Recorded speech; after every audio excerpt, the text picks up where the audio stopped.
Hi, everyone. My name's Doug Peck, and this is the Frank and Mary Show.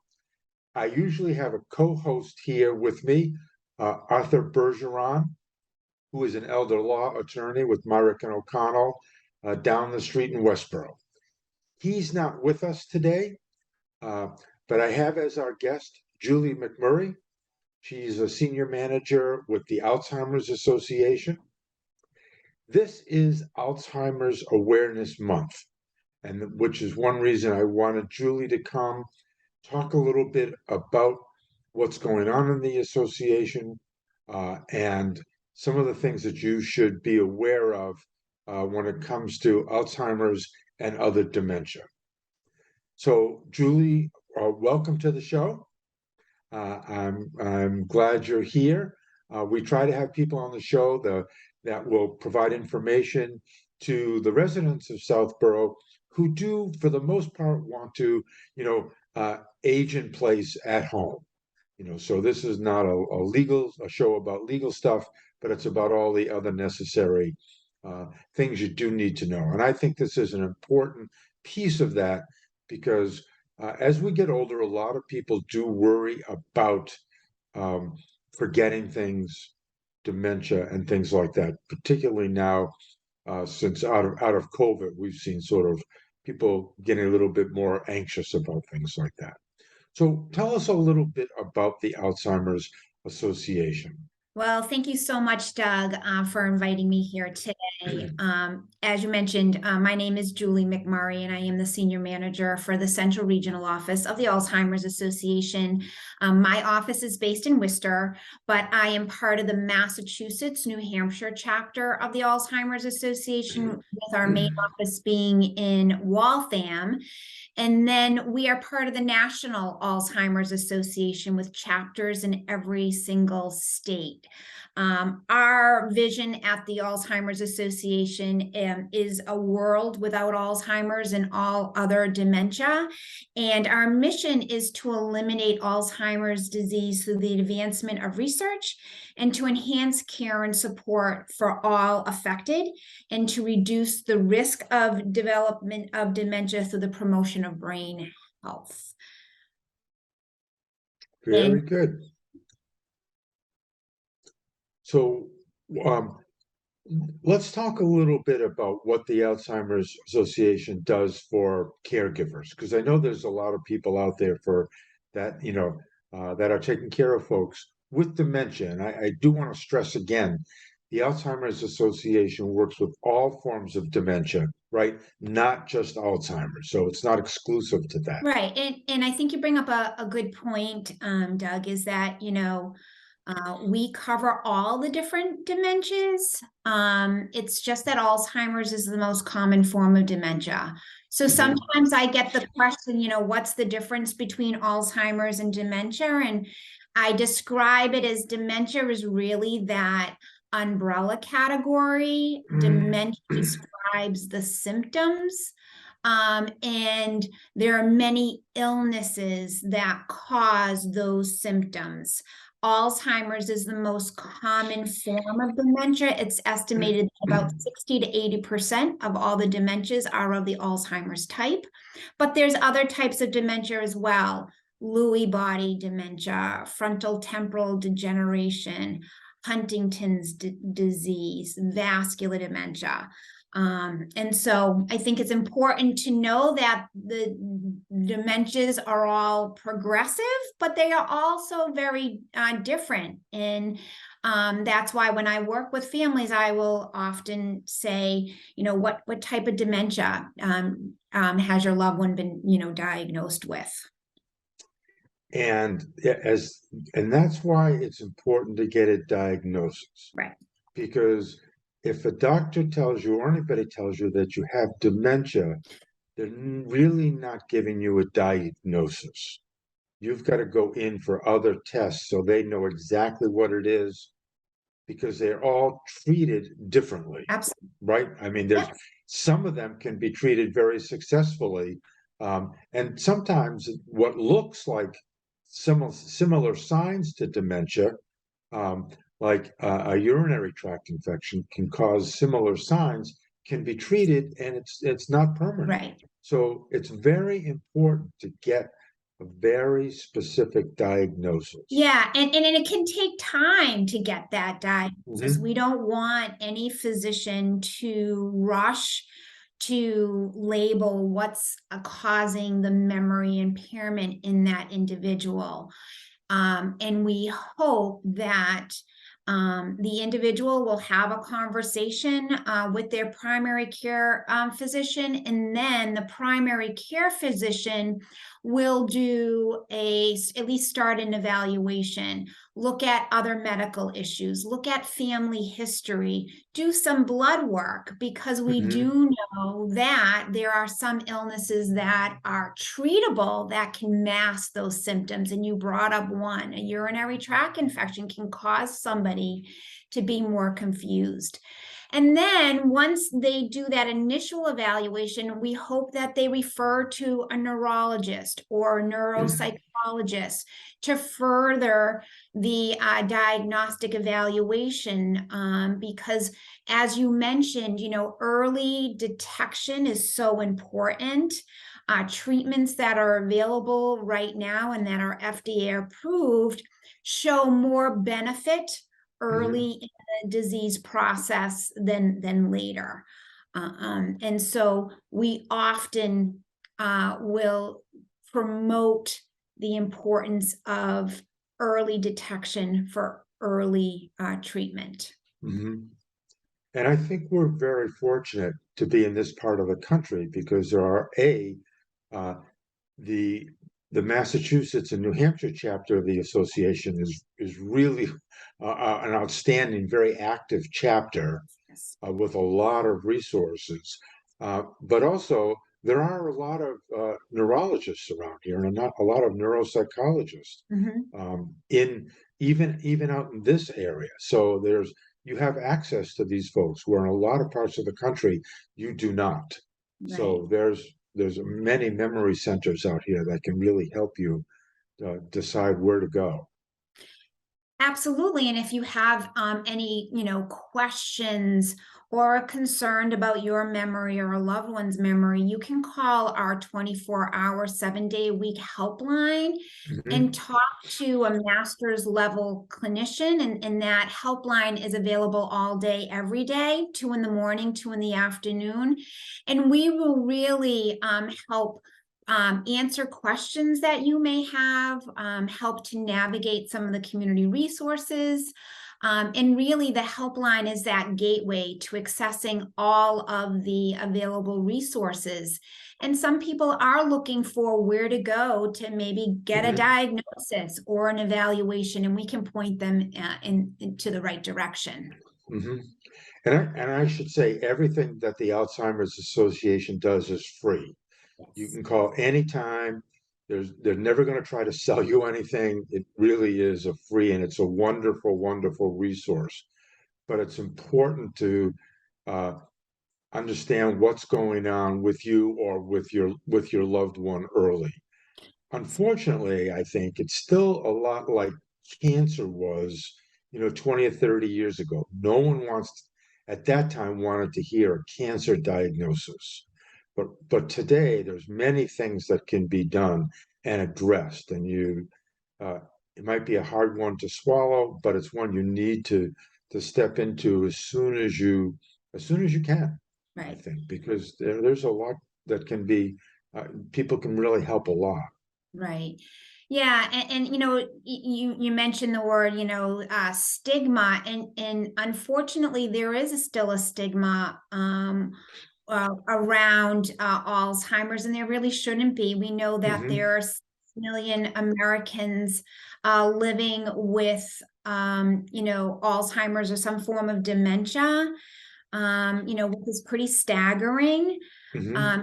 Massachusetts alone, we estimate that 130,000 individuals are living with Alzheimer's or some form of dementia, which mean that in Massachusetts alone, there's over 284,000 caregivers. And Hmm. yet, still that feeling of isolation that, they're going through this journey alone.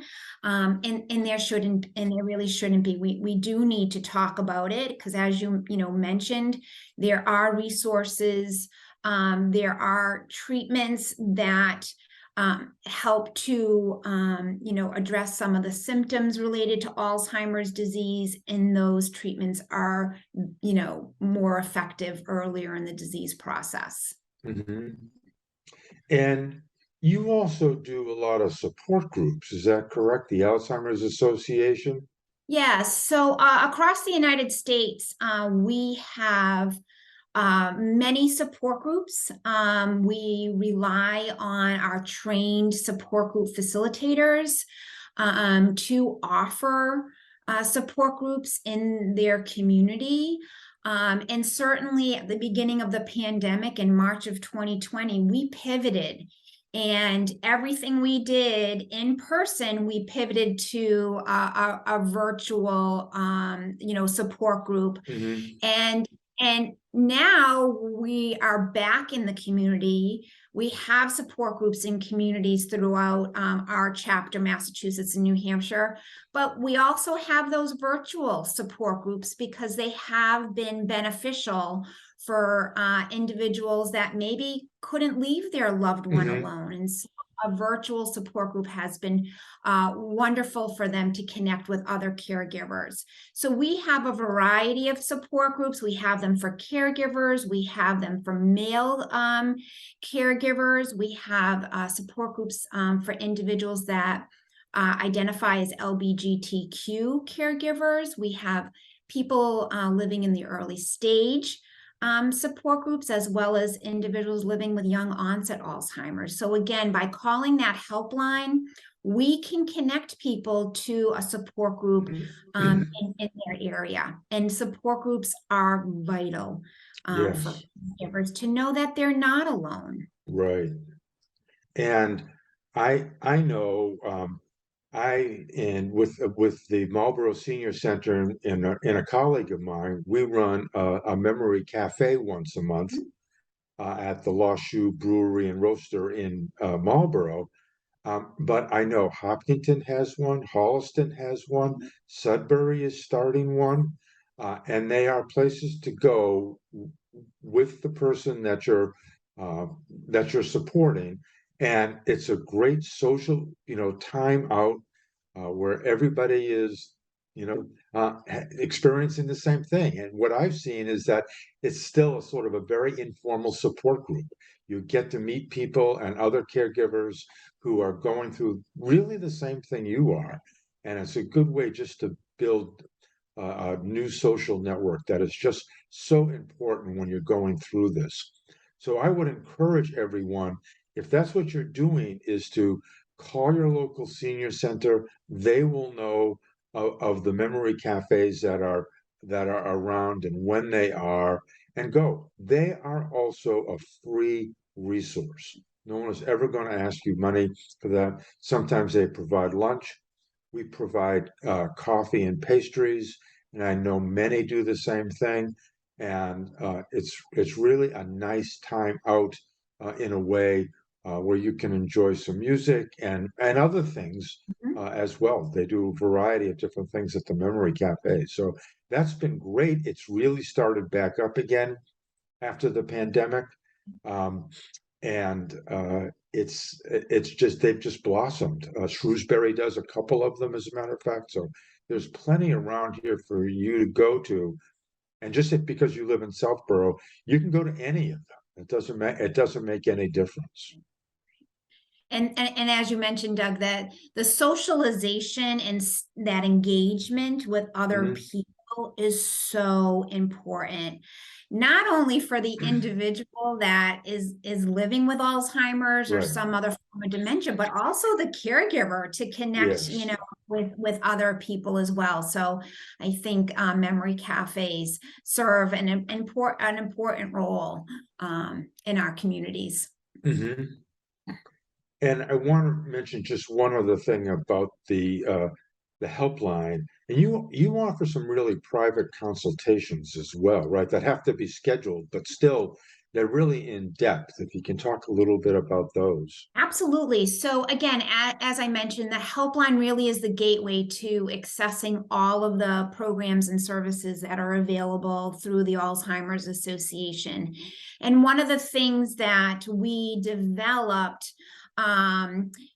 probably going back about 15 years ago, was our care consultation program. We know that everyone that's experiencing Alzheimer's or another form of dementia, really, it's very unique to themselves and their loved one.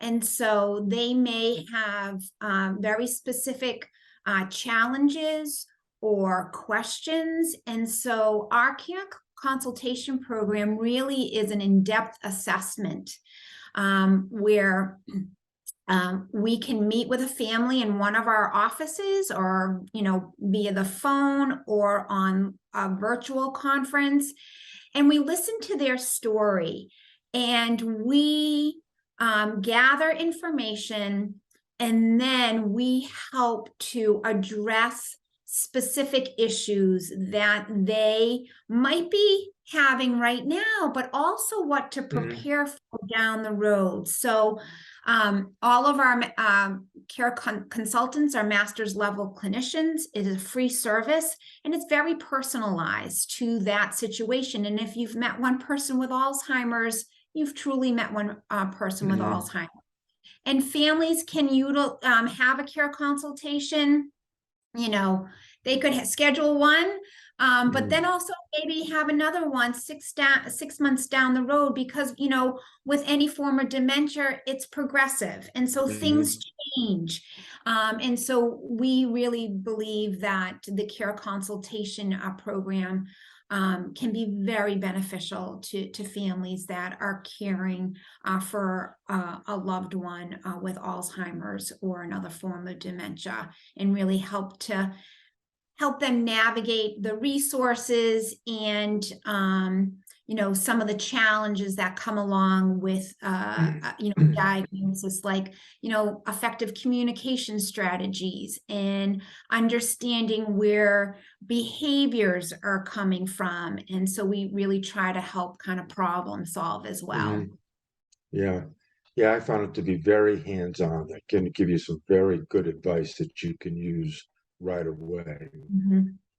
Another reason, though, to think about this early on is to get the person with dementia involved in their long-term care, because, as you said, it's a progressive disease. Right. And you want to understand what does the person want now when they can tell you that, and also get your legal and financial stuff in order, because that's very, very important. Now, Arthur's not here today to talk about that, but it's something that's really necessary to do, because it could be a number of years that you're going to be dealing with this. But as the disease progresses, you want to have everything in order and know what to expect. Absolutely. And it's really important, to get that diagnosis, and then really start looking at, what the individual wants, as far as, do they want to remain home with care? It allows that individual living with Alzheimer's or another form of dementia to really have input to what they want. And one of the things we strongly recommend is addressing the legal and financial issues, and doing it sooner than later, when the person is still able to designate someone as their healthcare proxy or their power of attorney. So getting that paperwork in place is really beneficial to not only the individual, but also the family as well. And through some of our educational programs, we do highlight the importance of addressing legal and financial programs. And I should mention, we do a lot of educational programs in the community, We also do them virtually, but all of our educational programs are available on demand when it's convenient for the family. And again, they're free of charge. So one of the educational programs that we do offer is called Managing Money, a Caregiver's Guide to Finances, that talks about those, planning for the future when you have been given a diagnosis of Alzheimer's, whether it's your own diagnosis or a family member's diagnosis. Yeah, I was going to mention that because I know all the programs are good. You can watch them on videos online if you have access to that. You can watch it as a family together, so other people understand, what's going on as well. Because there is a real tendency to isolate yourself when at certain points, and you really don't want to do that. There's so much help out there and so much support that will really surprise you, I think, by the amount uh, that's available, but also that the people that really care about you and what you're going through. Because Alzheimer's been doing this now. I mean, I've been involved for probably 10 years and I've seen a lot of changes, but it's even through the pandemic, it's really been growing. So it's. Yeah. And we want a world without Alzheimer's and all other dementia. And, we are making great strides in research. But until that time, we do want families and individuals to reach out to the Alzheimer's Association, and we really can support them and provide them with information that they need and really help navigate all the resources. And, we have been successful with all of our educational programs, not only in person, but also still offering them virtually. And again, on demand. We don't want families and individuals to feel alone. Even for individuals that have been diagnosed, we have a program called All's Connected. It's like a Facebook group where individuals with Alzheimer's can go on and they connect with other individuals also living, with Alzheimer's. And then we also have educational programs specific to individuals living with Alzheimer's and the other forms of dementia, and support groups for people with Alzheimer's. So we try to empower the individual that's been diagnosed as well as the family. Yeah, and I think you've done a very good job. I think that this is an important part that I wanted to spend most of the time talking about. But the Alzheimer's Association also is involved in advocacy, which means, getting laws passed, getting things through the legislatures, both nationally and on the state level, that need to get done.